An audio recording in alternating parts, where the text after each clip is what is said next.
தேவனுடைய பிள்ளைகள் பரிசுத்தாவியால் ஏவப்பட்டு தேவனுடைய வசனங்களை எழுதி வைத்திருக்கார்.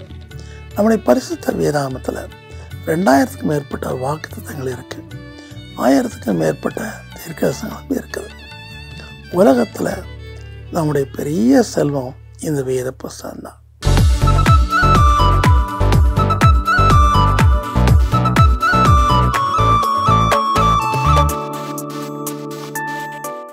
பிரைஸ் தி லார்ட், ஹல்லேலூயா. அருமையான பெற்றோர்களே, உங்கள் சின்ன பிள்ளைகளுக்கு நீங்கள் காலையில் எழுப்புறீங்க. ஒரு 3 வயசு ஆகும்போது அவனை ஸ்கூலில் சேர்க்குறீங்க இல்லையா? பாவம் சின்ன பிள்ளைகள் பாய் தூக்கில் எழுமுங்க. பல சாப்பிடாதுங்க, எதுவுமே சாப்பிடாது, தோசை இல்லை சாப்பிடாது.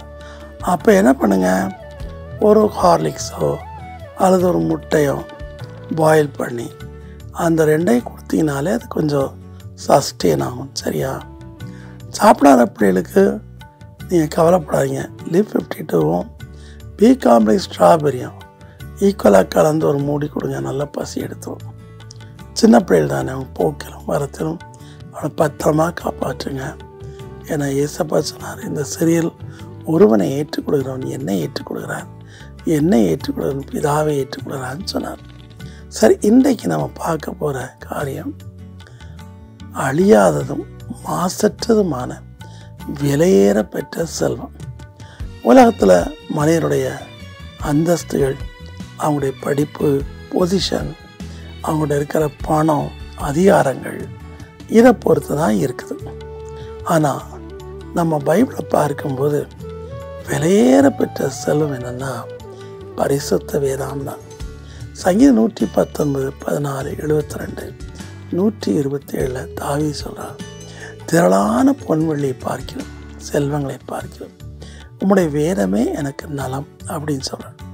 சங்கீதம் 19:6 சொல்லும்போது, கர்த்தருடைய வேதம் குறைவற்றதும் ஆத்மாவை உயிர்ப்பிக்கிறதுமாய் இருக்காது, கர்த்தருடைய சாட்சி சத்தியம் பேதை நியாயமாக்குறதுமாய் இருக்கிறது, கர்த்தருடைய நியாயங்கள் செம்மையும் இருதயத்தை சந்தோஷிக்கிறதுமாய் இருக்கிறது, கர்த்தருடைய கற்பனை தூய்மையும் கண்களை தெளிவிக்கிறதுமாய் இருக்கிறது, அவள் பொன்னிலும் மிகுந்த பசுமணிலும் விரும்பப்படத்தக்கதும் தேனிலும் தேன் கூட்டியிருந்த ஒழுகும் தெளிதேனிலும் மதுரமாய் இருக்கிறது. கர்த்தருடைய வேத புஸ்தகத்தை எழுதினவர்கள் 2 பேர் 1ஆம் அதிகாரத்தில் 20 தேவனுடைய பிள்ளைகள் பரிசுத்தாவியால் ஏவப்பட்டு தேவனுடைய வசனங்களை எழுதி வைத்திருக்கார். நம்முடைய பரிசுத்த வேதாகமத்தில் 2000க்கும் மேற்பட்ட வாக்குத்தத்தங்கள் இருக்கு. 1000க்கும் மேற்பட்ட தீர்க்கதரிசனங்களும் இருக்குது. உலகத்தில் நம்முடைய பெரிய செல்வம் இந்த வேத புஸ்தகம் தான்.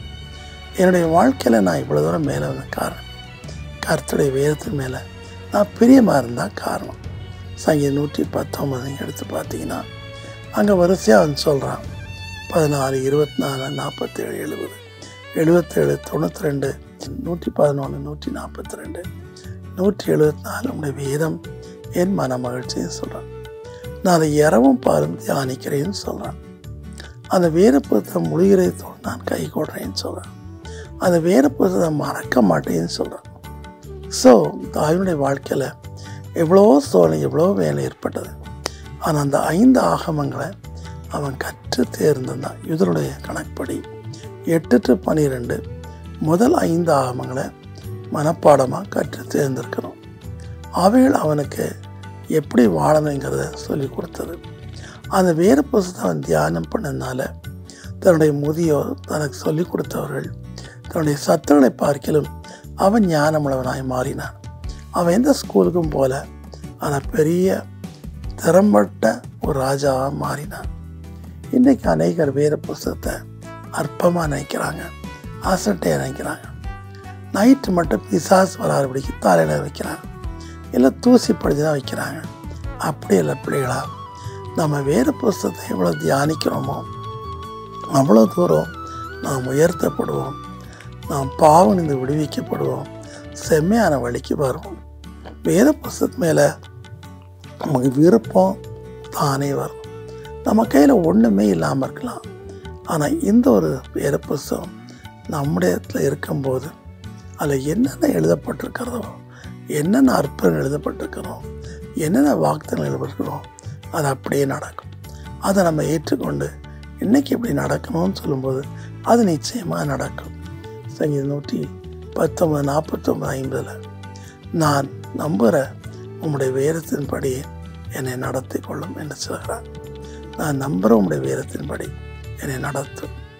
ஒரு சமயத்தில் உலகமாயுத்தம் நடந்துச்சு. அப்போது பிளேனில் 4 பேர் போயிட்டு இருந்தாங்க.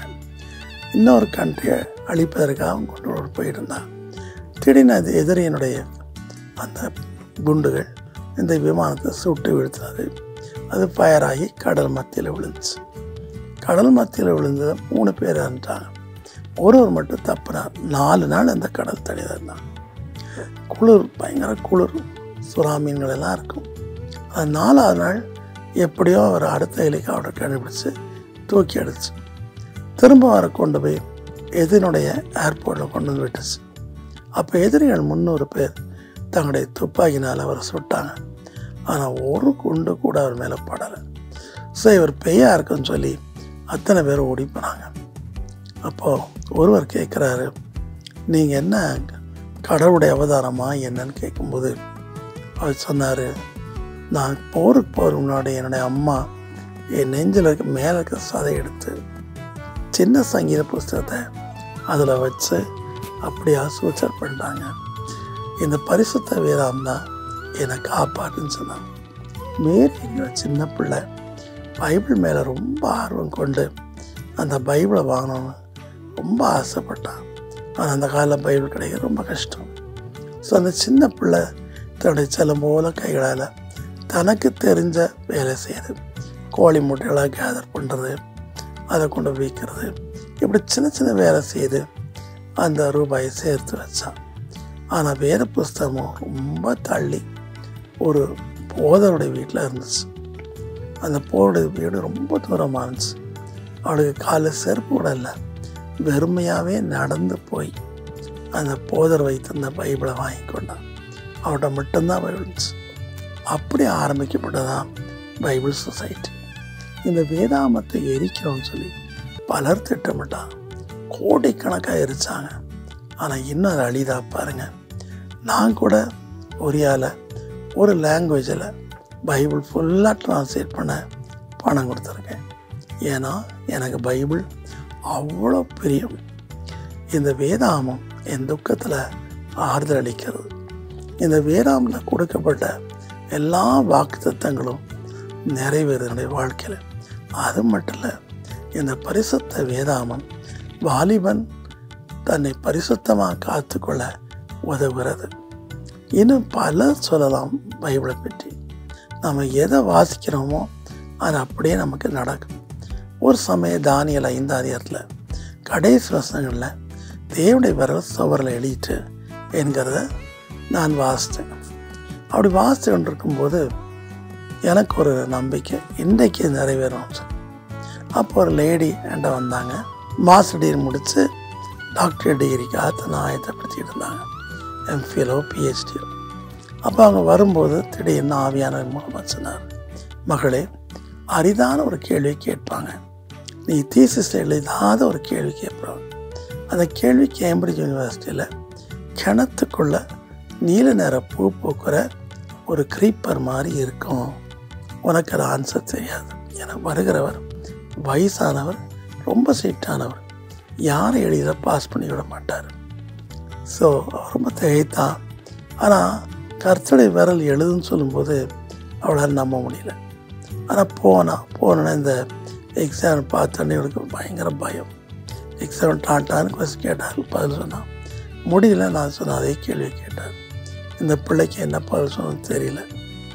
அப்போ ஒரு கிண்டலாக சொன்னார், இந்த காலத்து பிள்ளைகளாம் 27, 28 வயசுல பேசி முடிச்சுறீங்க, எங்கள் காலம் தான் அப்படி இல்லை, ரொம்ப நாட்கள் ஆகும் அப்படின்னாரு. சொல்லிவிட்டு இந்த கேள்விக்கு நீ பதில் சொல்லுன்னா நீ ஃபெயில்னார். பிள்ளைக்கு என்ன செய்ய தெரியல. அப்போ தான் நான் சொன்னதை நம்பி அந்த மனுஷனுக்கு தலையில் முடியல. ஸோ அந்த பால் ஹெட்டுக்கு மேலே பின்னாடி சுவரில் பார்க்கும்போது ஏசப்பா விரலில் 10 சென்டென்ஸில் அதை எழுதினார் ஆன்சரை. அதை பார்த்து அந்த பாப்பா பதில் சொல்லிச்சு. இதை கண்டோடனே அவருக்கு ரொம்ப ஆச்சரியம். மகளே, என்னுடைய தலையில் ஏதாவது எழுதியிருக்காருன்னு கேட்டார். சிரிச்சுட்டே சொன்னார், இல்லை, நான் விசுவாசிக்கிற இயேசு கிறிஸ்து எனக்கு பதிலாக சொன்னார். ஆமாம், பரிசுத்த வேதம் நம்மளை பாதுகாக்கும், சாத்தானை விரட்டும், நம்ம நல்வழிப்படுத்தும். பரிசுத்த வேதம் ஒருவரையும் கிடைக்காது. முடிவில் இது நமக்கு கொடுக்கப்பட்ட வேதம். ஆனால் என்னுடைய 2வது மரணத்தில் தேவனுடைய ஆத்மா கூட்டி கொண்டு போன போது பரலோகத்தில் பைபிள் இருக்கு. இயேசுவை பரிசேயர்கிட்ட உங்கள் வேதாம்னு சொல்கிறார். உங்கள் வேதாம்னு சொல்கிறார் 8வது அதிகாரத்தில். அங்கே பரிசுத்த வேதாம் இருக்கும். அதில் இந்த பைபிள் இருக்கிற மற்ற காரியங்களாம் இருக்காது. சண்டை, யுத்தம், தன்னை கெடுக்கிறது, வைக்கிறதெல்லாம் இருக்காது. அது ரொம்ப ஹோலியாக இருக்கும். ஏஞ்சல்ஸ் ஆண்டை எப்படி உருவாக்குனார், பரலோகத்தை எப்படி செட் பண்ணார், எல்லாமே எழுதியிருக்கும். அந்த புஸ்தகம் கோல்டில் த்ரீ டைமென்ஷனில் சொல்லப்போனால் 700 டைமென்ஷனில் இருக்கும். அது மத்திய பகுதி ஏசாயா 53 இருக்கும்.